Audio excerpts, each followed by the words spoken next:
Rusty! Great, you made it. Sorry for the lateness.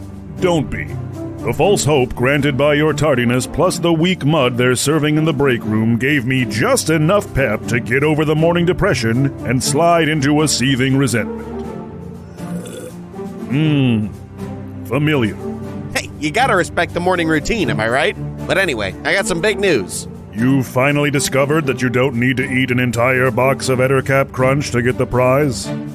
Please, if you don't eat the toy last, the laws of dessert collapse into chaos. Try again. Despite repeated restraining orders, Raptor's Lament has agreed to take you camping?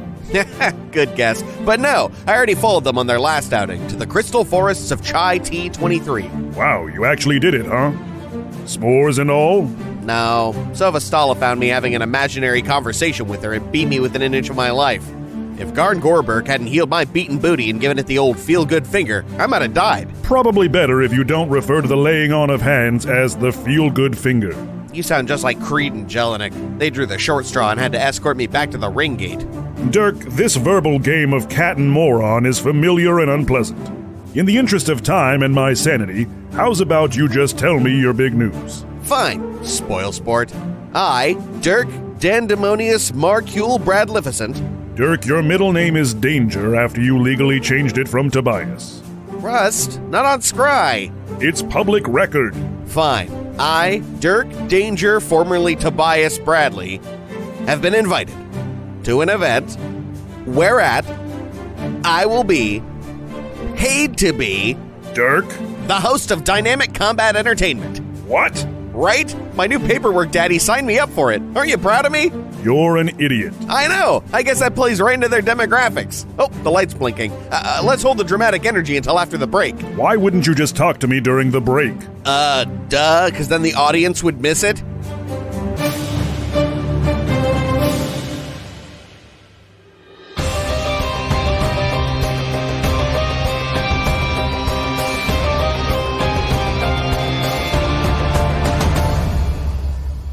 You are long hours in flight aboard the Astra Fortis, the Aether Galleon, led by Alphonse Theophilus Harcourt IV.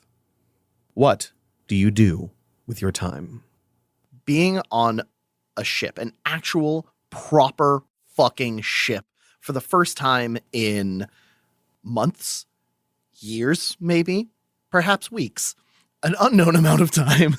It's been actual minutes. I've blunk my blink, and now I'm on a boat. Wusha is going to just put his hands on every task that could be done here. Not because he wants to help, but it reminds him of every single thing he's been missing since he's been stuck on land. I love it. He might not do it good, but he does it excited. Pentecost is the opposite. Having no experience serving on any kind of ship aside from riding on the Sun Sloop, Pen is pacing around, trying to find ways to be useful, but in the end, she just doesn't know what she should be doing. Avos is avoiding the crusty crew, mostly to avoid questions and also because they're kind of nasty sometimes. It should be noted that the moment they started actually doing their jobs, they all seemed extremely competent. It became clear to you that they might have been feigning incompetence to see what kind of songs you had available. And now it's all the more reaffirmed by the fact that not a single one of them skips a beat. Well, they were very convincing. So Avos is he's trying to analyze just how this ship works magically. He's taking notes in Opus of like drawings of like the residuum engine and just kind of putting together the pieces, kind of like, okay, so this powers this. The sails do this, just figuring out the magic architecture of this thing. Absolutely. The most notable element of this is that the residuum engine seems largely designed to increase thrust. If they just simply use their sails, they would be able to get wherever they need to go. But they use the residuum engine to really boost themselves along. And the reason why that's important is because the sails, while not active, are constantly diverting energy to batteries so that they can really keep themselves going if they're in a dangerous situation. Realizing that this is a salvage ship, you wonder why they might need to move so quickly. It's a hybrid. Yeah, it's a hybrid. Gas and solar power. I think Hal probably carouses with the crew. enthusiastically participates in physical labor and also just like being raucous and unruly whenever the opportunity presents itself. That's fair. What's Gaspar doing on his little catamaran? Yeah, he's got the miasma riding in the aether wake of the Astra Fortis, and there's not much space to do anything else. He's got no crewmates, no buddies. So he's just locking on the fireball onto like the rudder of the ship of the Astra Fortis, like, and locking onto something else. You are free to move as needed away from the ship if you so choose, as long as you remain locked on and capable of returning to it at speed. You are considerably faster than the galleon and could probably get back to it if you needed to. You also do have a farsight system, so you can activate that to be able to view the ship with more detail, and you can also listen at length. Ooh, finding all these extra features. That being said, if you do see them having a conversation and you would like to say something in character, you are more than welcome to do so. They just won't hear it. That's hilarious. It's funny. Does Wusha come across Pen on the deck looking out of place? Abso-freaking-lutely. You see, as you kind of watch her from across the deck, you see Pen. Yep, this rope is tied off securely. I guess I'll check the next one. Horns McRamsey or Horns McCloud. Horns McCloud. Is what they call me here. But it's horns with a Z. No, it is not. And Cloud with a K. There we go. You're a good climber, right? Among the best, I wager. You want to race up the rigging? Yes, absolutely I do. Which part is the rigging? I'm gonna win so fast. Wusha. The first thing you notice is that Wusha has immediately started making use of his brand new leg by jamming it into the actual mast and just launching himself upward. You'd think having an anchor for a leg would make you not good at climbing, but he really works. I want you both to roll me an athletics check and see which one of you wins. Does the tiefling have sinful leaps? Oh, that's great. 17. Also 17. Oh, shit. The two of you are neck and neck, and then the tiefling, or so they would seem, uses mirthful leaps, giving them just enough advantage to outpace you. I'm gonna pull my way up to the top. This part's called the crow's nest, or whatever bird flies in space nest. Looks like I'm gonna stretch a little bit more to beat you next time, but you're not winning again. That was fun. When you realize that Creamy Dave is now pushed up against the mast between your two considerable sizes, he just kind of jabs you in the side. This is my spot. If you don't mind, I'd like to keep doing my job. No, right. Race you to the bottom. That's not safe. Don't do that. And we're off. You've invaded the cream's nest. Violation! Rules violation! No one cares, Dave! Oh, I'm definitely gonna, by race down, I mean I'm gonna grab a rope and just jump out of the crow's nest and try to get swinging correctly to not careen into the fucking deck below. That's a lot smarter than what I was picturing for myself. Please roll me an acrobatics check to make sure you don't fly off the edge of the ship. You fucking got it. I follow right behind. 17. 19. Thank God. As you begin swooping down, not realizing that you have not done anything to create an actual pendulum-like swing, you just kind of tug hard and then drop right onto the ground. But you don't die. My shoulders are gonna feel that sometime. You're a lot faster than me at heading to the bottom. I weigh a lot. That's how gravity works. After finding his comet-like way to the deck of the ship, Wusha is going to go searching for Iavos, or whatever your pirate name was. I don't remember your pirate name. I'm sorry. What was it? Taggart Banderwagon. Wusha is going to go searching for Taggart Banderwagon. You know he's been spending a lot of time near the engine, hiding away, being quiet and or surrounded by magic. Taggart! Taggart! Is that ye, Woosha? It's me, Shaw. For sure. I'm gonna go into the engine room. So, you like knowing things? Yes, You like learning things? without a doubt. Can I learn you boat parts? That is a question that I cannot answer. Can you? Will you let me? I'd be happy to listen. I won't prepare for much education, but I'll enjoy myself. You might not find these words in books, but I promise you they're the right words. Lead away. I would like you to make a intelligence check, but I will allow you to roll with your level as a bonus. Sweet. That's great. That makes my penalty slightly less. I got a crit. The encyclopedic knowledge of this buffoon is staggering. Not only does he know every single part, we're talking like the most minute details, he also knows exactly how they were made, why they were made the way they are, the purposes they serve, and he even goes into like detail about how they interact with every other part of the ship and the biggest threats for each thing. I also tell you which places are and are not the best places to sleep. There's a sliding scale there, and most places are good. Now, you might think that taking your breaks and sleeping there next to the engine's a good idea, but I promise you it's not.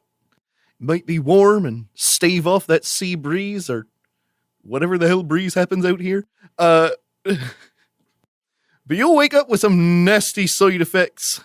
So a man wants to have eyes for fingers and fingers for eyes. Now these fumes, things you want to stay away from.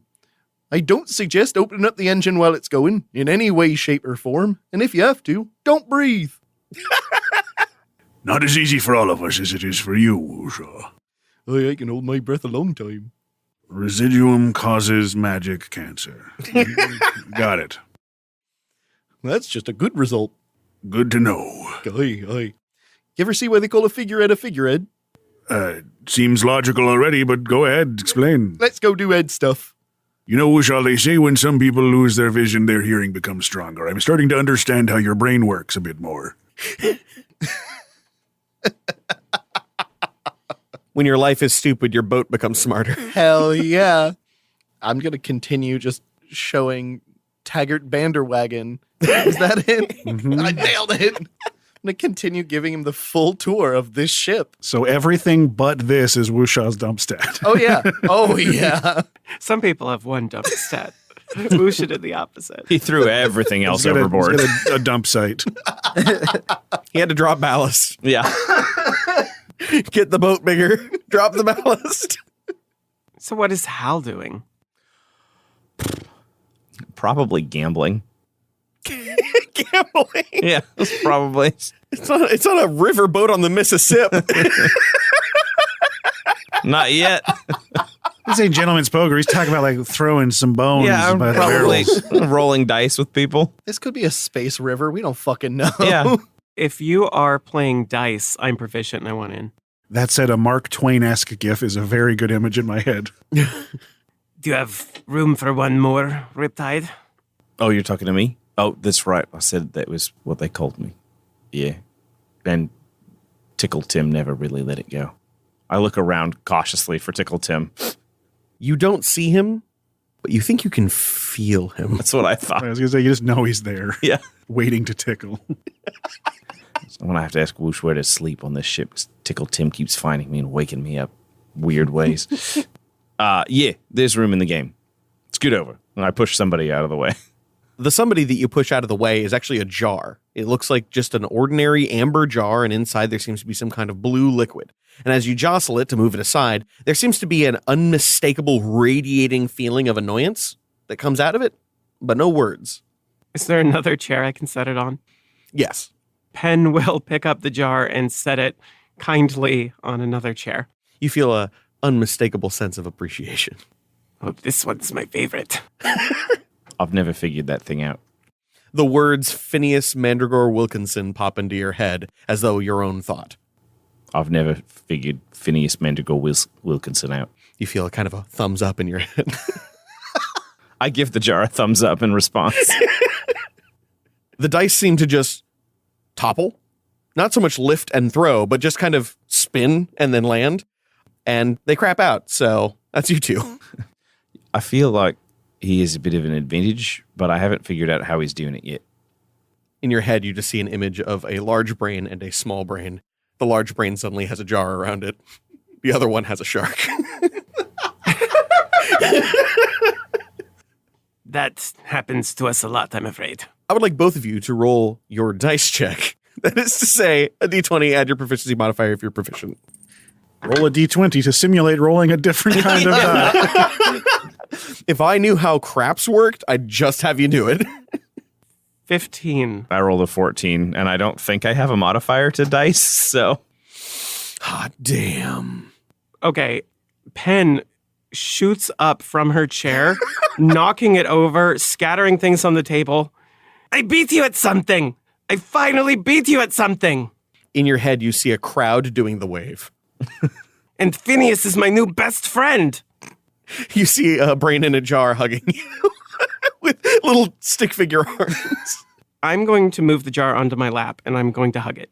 Immediately, it seems to turn bright red for a second and then go back to being blue. What other sort of scanning technology is on the miasma? It takes you a minute. You're kind of poking through some of these like levers and whatnot. There doesn't seem to be any kind of readout, no scry display. When you start looking in the area where you realize there is runes that signify listening, seeing, there's also just some kind of like almost like a ping, almost like a radar there. And when you hit it, you can feel a sudden magical pulse coming out from the device, and then it quiets. As soon as you do, you feel, this is going to be an odd description, almost as if in the space behind your sinuses, imagine if there was some things, objects pressing into it, little tiny objects. You feel that pressing in a three-dimensional pattern.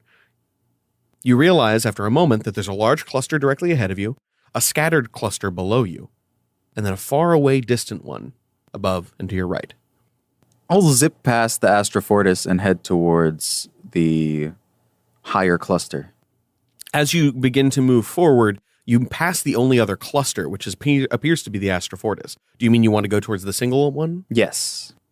You turn and you start to adjust course, and ahead, you realize that the sensation that you're feeling is exactly where a single star is. Interesting. It can find Leviathans from this distance. Does it appear as if the Astra Fortis is headed for that? They are definitely not. Okay. Just before the sensation starts to wear off, you suddenly feel a large, aggressive pressing coming directly ahead. Back to the ship. The captain is now standing on deck, taking in the scene. Might I have a word, oh captain, me captain? As you wish. So, we followed Wusha on good word of mouth that you're a fine captain with a good ship and crew, and thus far it seems that way. But he's not good with the word speaking sometimes, if you've learned that in his presence. I have. Little unclear on what the actual task is we're doing besides filling up your engine with residuum and moving crates about. He gives you a almost stern, knowing look. You have to understand, not everybody can be trusted. I love my crew, but in the wrong context, they might have different motives. But allow me to explain to you that this is, on all appearances, a salvage ship, and we will be seeking salvage. After a fashion. I imagine soon we might find it. It's good, honest work. You hear some rustling and concern kind of issuing throughout the crew. You see everybody kind of looking nervous and uncomfortable. Your crew's feeling a cold breeze I don't feel myself. Don't worry too much about that. Fact is, one of our boys, Far Simon, he's, something of a precog. Unfortunately, he's not reliable. He says there's danger afoot. But danger afoot could mean anything from we'll run aground to somebody might lose a toe. I get it afoot. Exactly. Is it wise practice to hire an inconsistent precog? We didn't hire him for precogging. We hired him for cooking. Ah, the old cooking cog. Fact is, a lot of these boys have a lot of talents. You tend to find all sorts of interesting folks when you're wandering around. Ain't that the truth? I'll just look out over the deck to where the captain's staring. How worried about Leviathan? Seems like a fair fear. He takes in the sky. Nothing to worry about, though. As you look, you don't see any stars save that one. The eyes of Leviathan shine like a lighthouse. If you see stars shining in the sky, they're watching you. I'll tilt my gaze down towards Error a little more. What about down there? You ever been down there? He gives you a sharp look. No. Fair enough, just curious. Seems like you've tread many waters. That I have. But, well, we'll see how the day goes. As he turns, the commotion rises. Your eyes are drawn to the source. Something lurks ahead of the ship. In the hearts of all thinking creatures, there is fear. The deepest and most primordial fears do not have names. They are lurching, silent things that crawl on their bellies. You all feel writhing black fear slithering from your spines to grip at your hearts. The looming colossal form takes shape against the black starless sky, as its contours reflect what little light they do not swallow. A vast cyclopean column of stony flesh draws to a tapered fluke at its far end. The head is a clenched fist, 4 gashes in its surface, eyes that as yet do not open. Beneath those thin bulwarks that would keep safe your sanity, a 2-human mouth parts gently, bearing hundreds of 2 human teeth. And as the cavern of flesh and bone within yawns to dimensions that defy comprehension, a 2-human song shakes the pillars of what foul heaven would reside in so black and desolate a firmament. Along its skin can be seen carvings, swirling arcs and curves like filigree sweep over every surface. Yet in contrast to this beauty, and all about the surface of this titan, deep, sucking, puckered soars yawn and contract, the vague shapes of faces seeming to press from the Leviathan's body, as though yearning to be free, drawn into anguished masks of grief.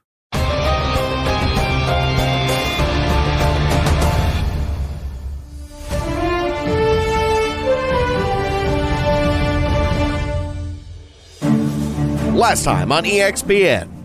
You're an idiot, Dirk, and that shirt makes you look like some kind of candy pirate. I never said that. Russ, please, I'm having a conversation.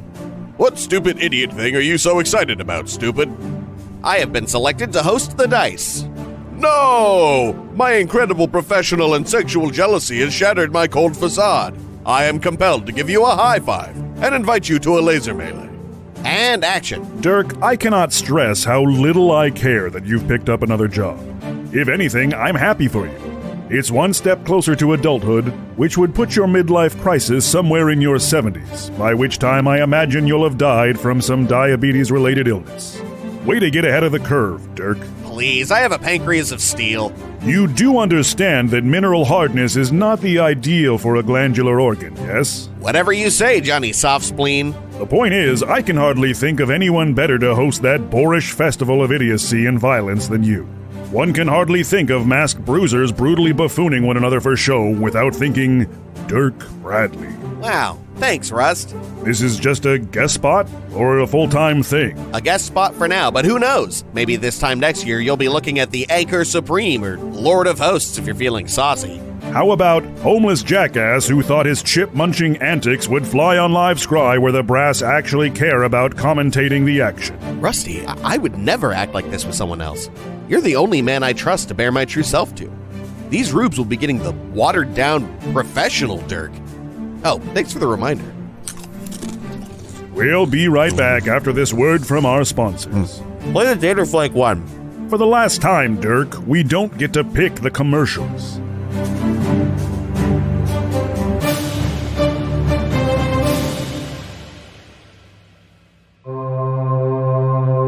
We're about to witness a planar phenomenon, a keyhole between worlds that only marketing can penetrate. Join me as we glimpse into the Adverse.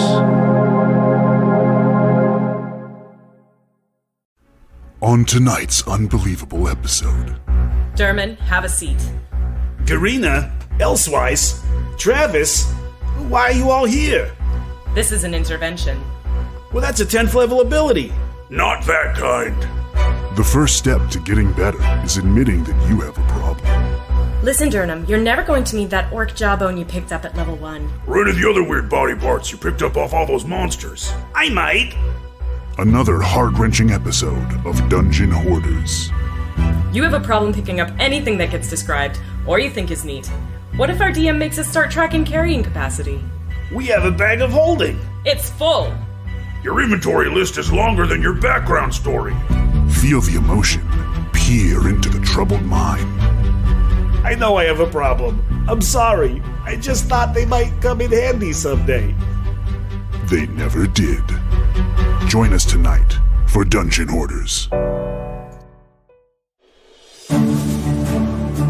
Hey, all you cuties. Put your headphones on, turn your stereo up. That's how you do the mid-roll. I know we have listeners all over the world, which always blows my mind, but here around the Slapdash studio, it's been hot out. If you're living through the same kind of weather that we are, we hope all of our listeners are staying cool and safe however they can, and keeping an eye on their furry friends. I know what you're thinking. This is a fun show with lots of great characters and an intriguing plot. Your words, not mine. But what can I do to support it? Well, to start, you can share it with your friends, family, coworkers, and neighbors. Next, you can tag us on social media and join the Discord. And last, but definitely not least, is to join the Patreon. You want D&D battle maps, stat blocks, class builds, magic items, character sheets, bonus content? It's all waiting for you at the LUQ Patreon. And at the highest tiers, you can make characters to join the show's meta in the battle axis or be mentioned during the midroll with your legendary midroll team.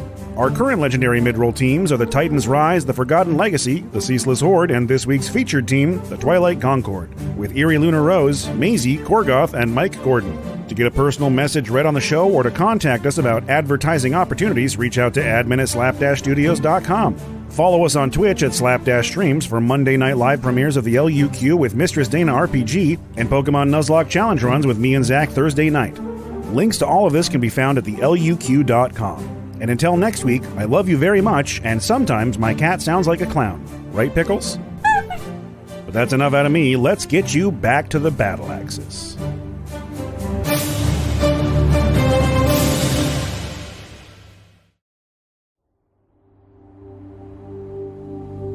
You're tired, irritable, stressed out.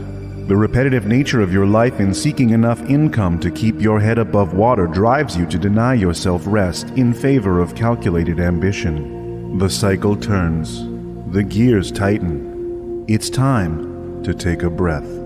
Get away from it all. It's time for Frogtown. What is Frogtown? What isn't Frogtown? Well, a lot of things if you want to get technical. If you're insisting I get specific, it's a magical pocket dimension on the outskirts of reality, filled with lush green fields, deep, serene pools, long stretches of marshland, toadstool forests, droopy willows by the hundreds, and stone cairns to boot. There's no consumerism here. There's no job market, no medical bills, homework, or social classes. There are only frogs. Tiny frogs hopping and slipping to and fro, soaking in wee pools, snoozing on mushroom caps, peeking out from tree holes and swimming in clean, dark water. You too will become a frog in Frogtown. You'll hop. You'll secrete gooey stuff. Your eyes will swell and the darkness will hold no more mysteries for you. Sounds nice, right? We know. Want to spend a whole week sleeping in the shade of a tree stump, only to wake up and nibble on tiny fuzzy skybugs? Maybe you want to be tiny and ride on the back of a bigger frog. I don't hear them complaining. I guess there's a chance you might want to reproduce with the other frogs, you freak. Do you know about the complex mating habits of most frogs? That shit is weird, and it's called amplexus. It can last for days at a time. Yeah, I bet you're into that, aren't you? You make me sick. Come to Frogtown. You'll be a frog. There are so many goddamn frogs. I cannot stress that enough. It's extremely expensive to get into Frogtown, which kind of makes the whole thing a cruel reflection of the financial stress that brought you here in the first place. But that's life, baby. Those are the rules of Frogtown. If you want to play with the big frogs, you have to pay the frog price. Frogtown. Frog today.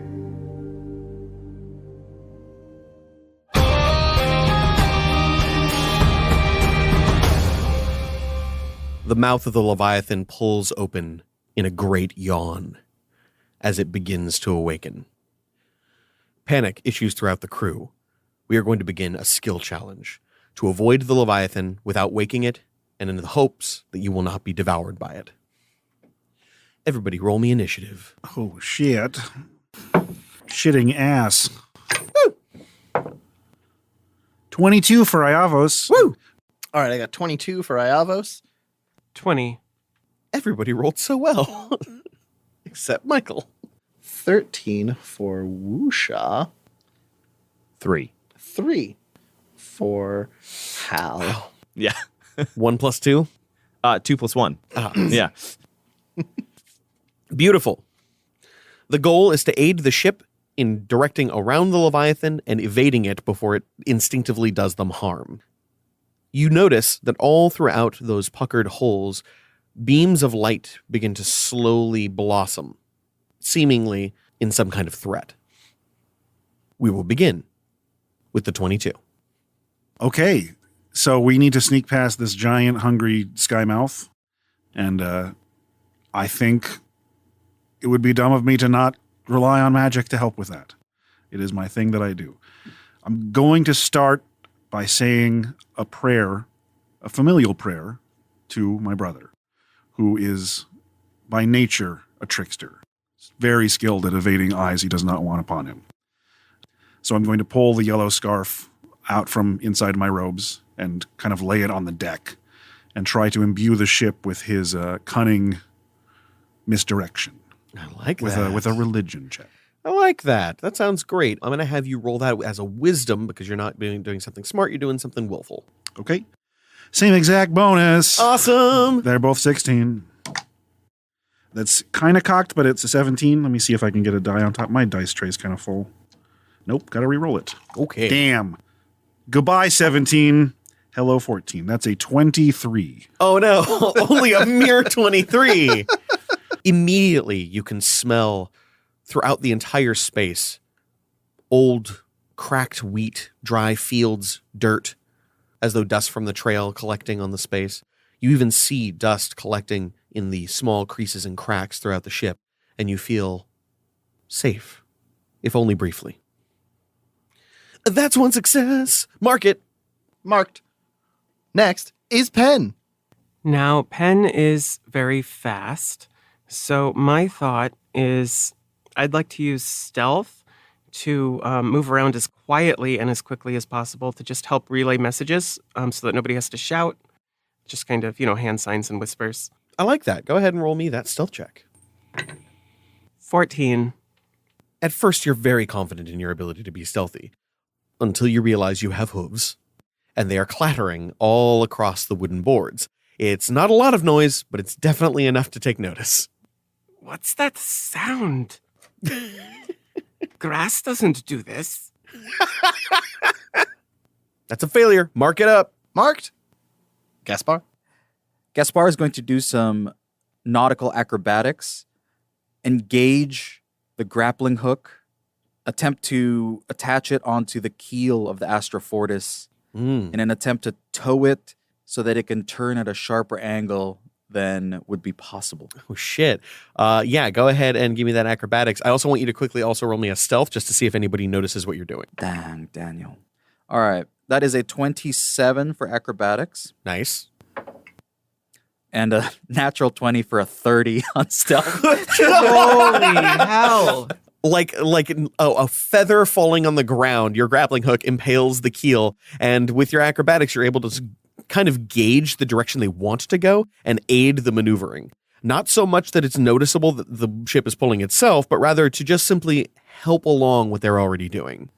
Everyone needs a Gaspardian angel. Yeah. Nailed it. All right. That'll bring it to Wusha. Now, I've got a quick question. I have proficiency in water vehicles. Yes. Does that translate to anything on this ship? Absolutely. Fan-fucking-tastic. You can use, so basically you can use any of your proficiencies instead of skills during a skill challenge because they work the same way. So. Dope. Just wanted to check that water ship translated to infinity water ship. It functionally works the same. Sweet.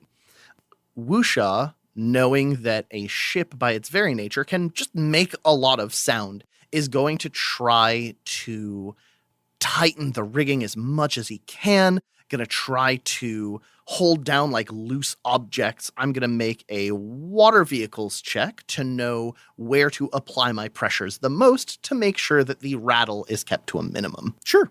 Boy. That is going to be, oh, hell yeah, a 24 total. Beautiful. At first you're thinking, oh, I got to make sure the rigging is quiet, and I got to make sure the cannons don't move. And then you think to yourself, the Resizium engines! And you immediately run downstairs as quietly as you can with your massive fucking kickaxe and give a cut it out signal to the people down there who had no idea there was a Leviathan immediately ahead. And they are successful.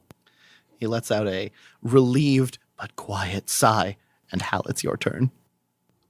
Hal doesn't know a whole lot about being on boats, but he sees the Whip and Crack twins trying to haul a lanyard or something that raises a halyard. Yeah, raises a you think you would remember a halyard? Yeah, they're both going to a convention and they get their tickets around their necks. Yeah. They're trying to haul some ropes. They're both a little on the small side. Hal's just going to back them up, give them a strong back. I like that. Go ahead and roll me an athletics check. He's got some ideas for what to do if this starts going south, but right now he's just going to try and help us get by quietly and quickly. I believe you pull the halyard to trim the sail. I don't know nearly enough about sailing to try and correct you, so we'll say sure. A halyard is a big pair of boat scissors. All right. I thought the halyard was the length between Hal's fingertips and his armpit. At least that's how I see him measure out his sword. If I'm wrong about that boat thing, please feel free to leave me the fuck alone about it. I rolled a 17 plus 5 for 22. That will definitely do it. Having somebody who knows what they're doing is great. Having somebody who's strong enough to do it helps more. With their help and your own physical savvy, you're able to get things in the position you need to and start driving forward with solar sails alone. Right now, you are coasting on what was left from the residual engines and having to kick everything back on to sail batteries, and that is potentially risky. At the end of the round, the lights that you saw blossoming inside of the chasms across the flesh of the Leviathan begin to coalesce to a single point, and from them issue magic missiles that begin arcing towards the ship. This seems to happen entirely involuntarily to the Leviathan itself. It is still sleeping soundly. Begin. Iavos. Well, magic missile is unable to penetrate the spell shield, and I have the spell shield. So Iavos is going to try to move as quickly as he can, manifesting a shield over his head, deflecting as many magic missiles as he can get before they blast the ship and the crew. I love it. Go ahead and roll me an Arcana check.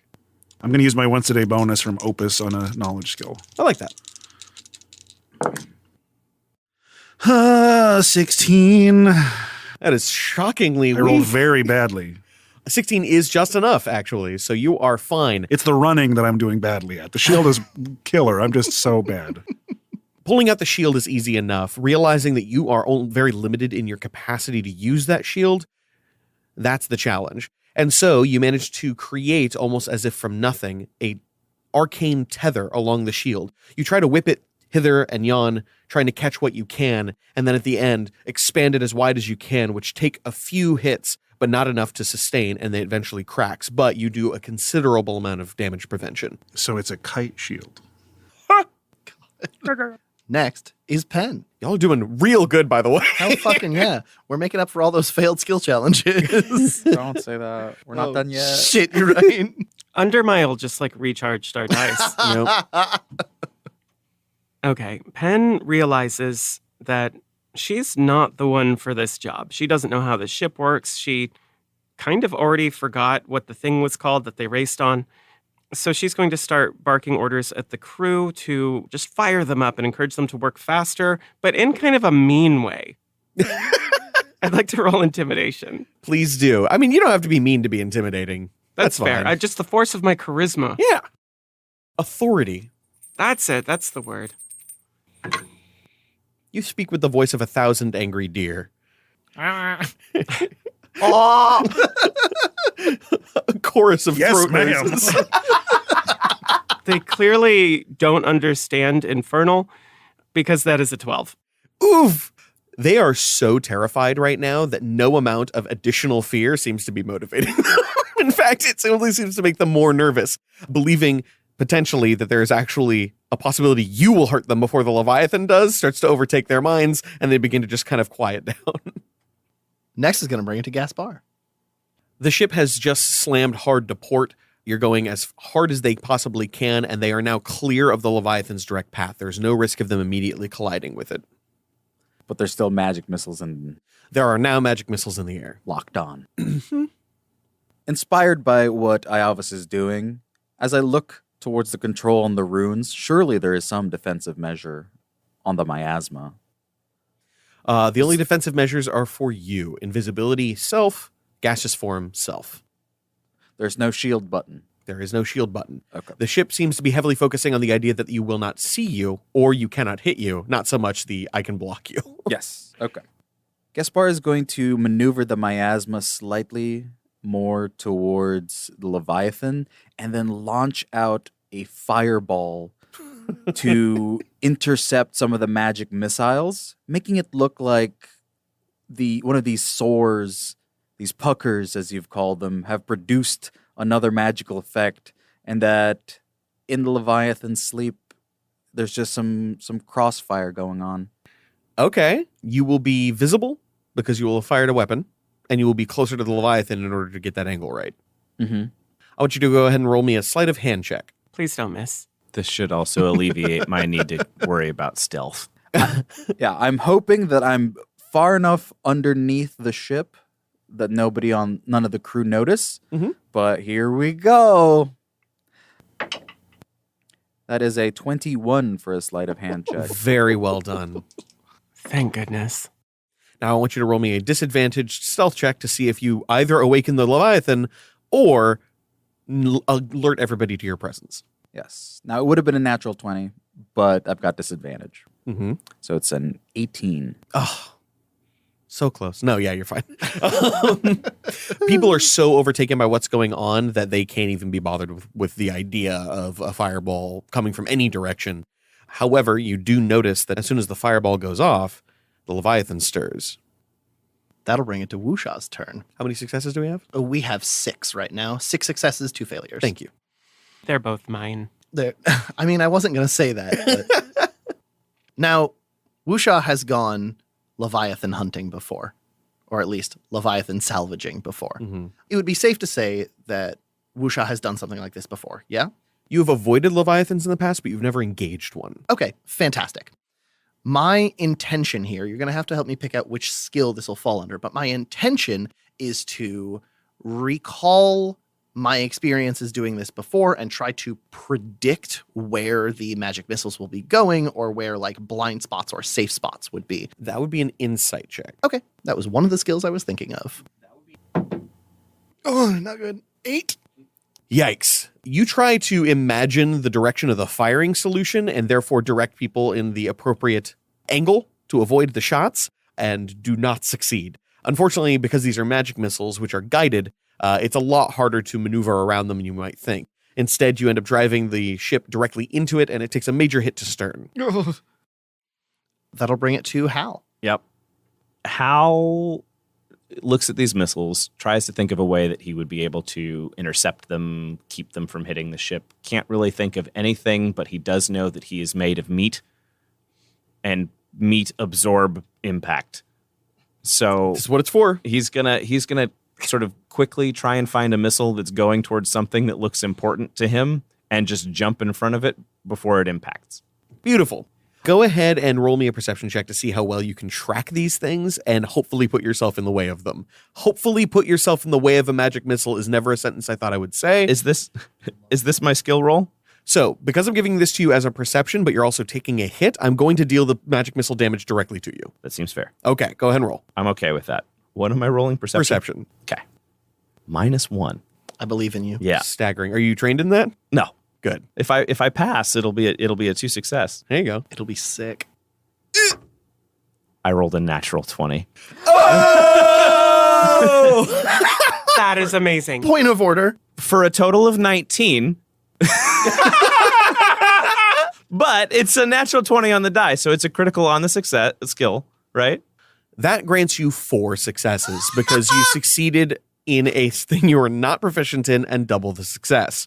So, Hal knows he needs to get in front of as many of these missiles as possible.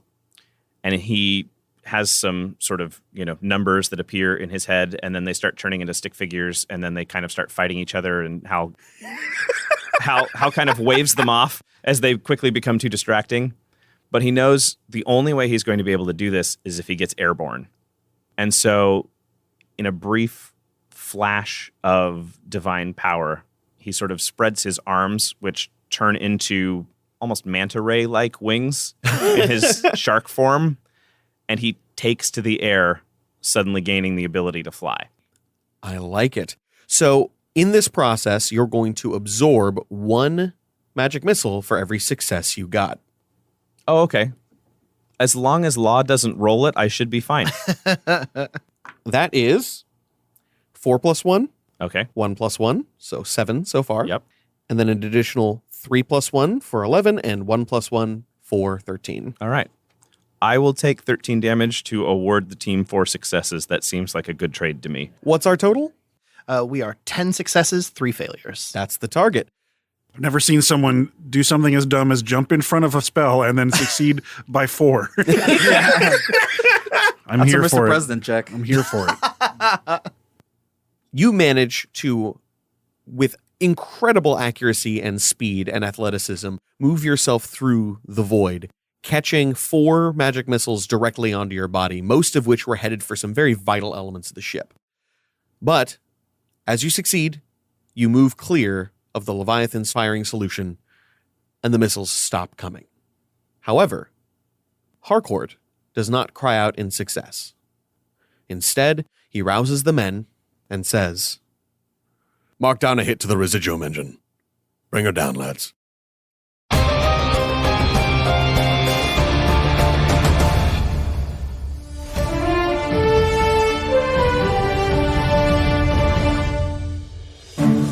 Rusty, gassed out from this all-out grudge match, lifts his pen. Summoning its last ounce of grit, the devilish Durigar scribbles a note into the margins. What does it say? It's a reminder to buy milk on my way home. You understand I've watched you commentate several combats a day for years now, right? Years. I in no way need a demonstration of your prowess. You think I can't do this? I never said that. But you thought it loudly. Why aren't you teased up like a cheerleader's hair on prom night? Drop it, Dirk. I can't. My hands are sticky with care syrup. Fine. First of all, I actually do believe you will do this particular job well. The Venn diagram of dice viewers and idiot man-children is a circle. And you've always had a knack for putting combat descriptions into a place that will tickle the audience. Wow, thanks. But Dirk, you need to understand that the contract you're working under is dangerous. A literal devil holds your future in his hands. And while I don't believe Mr. Goethe means any explicit harm, the number of reference volumes, sub-articles, and redirects in that contract are enough to give pause regardless of the source. So, you're not jealous? What? No! Why would I be? I have absolutely no interest in sitting behind a folding table with a bed skirt and report on adventurers beating each other senseless with absolutely no stakes. Lord's sake, Dirk, we report on actual quests with real consequences every day. Why would some meaningless exhibition appeal to me? So if I had, say... Oh no. Talk to the department heads... Please no. And convince them to put you down for my number 2... Why? I've been a good man, have I not? My past crimes atoned for and then some? What cruel fate have the lords ordained that I should face trial after trial before coming to its conclusion? That wouldn't get your solar engines revved up, would it? Hush now, sweet Beardman. Save your salty tears for the ladder match. Everything's coming up, Bradley.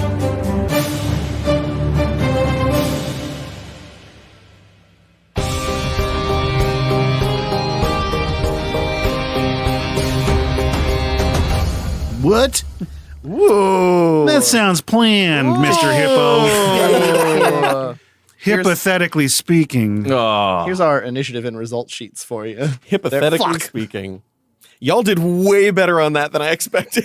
We lost it. Well, I'm glad Hal brought it home. My next idea was kind of risky. So even Yeah. riskier than jumping in front of missiles. Jumping in front of missiles. Yeah, that was Hal's best strategy at that moment was eat missile.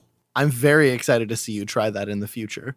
I mean, I was going to do a non-trained tinker check on the engine. So I would have been okay, but I've been rolling Garbo. That's fair. But I was gonna roll my best skill, persuasion, to just say, "Hey, I'm sorry for yelling at you, but could we please?"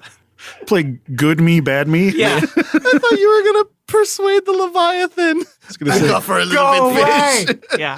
or just do a perform to sing it back to sleep. Yeah, I had that idea. I did too. I was like, I'm surprised Penny isn't going for singing here, but then you don't have performance anymore.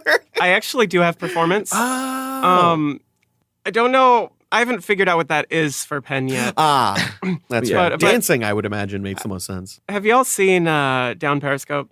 No. Because as you say, I'm going to like persuade the whale. I'm like, oh, perform to the whale by making whale calls. Don't do that gesture for whale calls. Deal. I considered performance to try and put it to sleep, but the only instrument that Hal's trained in is drum. And I'm gonna drum you to sleep. Exactly. Some restful R&D. Right, yeah, drum is just not really the most soothing of instruments. All right, I mean, we need to put the baby to sleep. Put on some Neil Peart.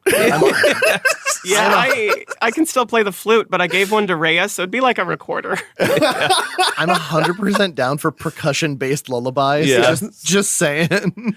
Oh my god! All right, do we have a play of the game on this one? Oh, Well, man. I mean, 4 successes for jumping in front of a missile is pretty great. Agreed. that is fucking excellent. Mhm. But I'm also a big fan of Secret Gaspar helping from the shadows. Yes, It's just a very good, excellent. good That was flavor very to the cool. scene. Hal will never do that well in a skill challenge ever again. I was a big fan of Old Man running with Sky Shield. That was very It's a good. very solid mental image for me right there. I was imagining him as like seriously like kunai with chain flipping this magical shield around to catch shit. Doing my- stuff cool is not Iovos' style. Instead, it's Benjamin Franklin trying to catch Exactly. lightning. Yeah, picture an old guy with one of those like racing, like those fighting kites that's too strong, like getting tugged around, like. "Ah!" 100% what I was picturing. I just went full like prequels Yoda, and you're just like flipping around. Where's he been keeping that? If there is one solid play of the game moment we have to agree on, it's definitely the body blocking whale magic. Yes. Like, hell yeah. Oh, agreed.